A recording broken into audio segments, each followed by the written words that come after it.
তোমাকে না পাওয়ার যন্ত্রণায় আমি সিলভিয়া প্লাথের মতো নিজের মাথা টোস্টারে ঢুকিয়ে দিতে পারতাম। অতি আনন্দের সহিত মুখে তুলে নিতে পারতাম হেমলোক বিষ। বিচার না পাওয়া কোনো ধর্ষিতার মতো জীবনকে ঝুলিয়ে দিতে পারতাম রশিতে। অথচ আমি এসব কিছু করিনি। আমি হাতে তুলে নিয়েছিলাম নিস্তেজ কলম। প্রতিদিন সাদা কাগজে লিখলাম তোমার দেওয়া প্রতিটি আঁচড়ের কথা, ক্ষতের কথা। বাদ যায়নি বেদনার নিষ্ঠুরতা, বিষাদের নির্মমতা। ভেঙে চুরে নিজেকে আবার গড়লাম। তোমার উপরে শব্দের প্রতিটি আঁচড়ে নিলাম চরম প্রতিশোধ।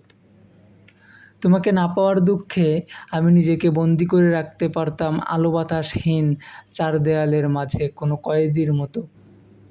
পৃথিবীকে আর না দেখার ক্ষোভ নিয়ে দু আঙুল চোখের ভেতর ঢুকিয়ে তুলে ফেলতে পারতাম দুই চোখ। অথচ আমি এসবও করিনি।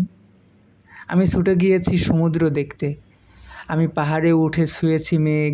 আমি সবুজ অরণ্যের ভেতর হামাগুড়ি দিতে দিতে ঝেড়ে ফেলেছি সেসব কলঙ্কের ধুলোবালি, যা তুমি মেখে দিয়েছিলে মমতার কথা বলে।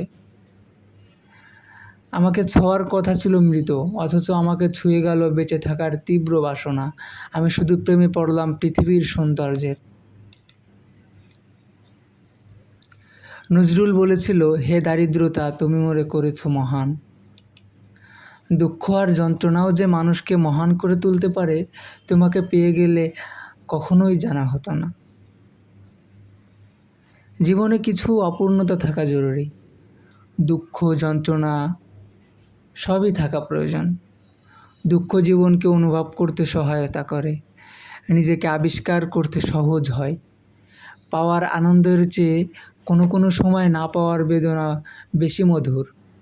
দুঃখ তো শুধুমাত্র ঈশ্বরের নেই।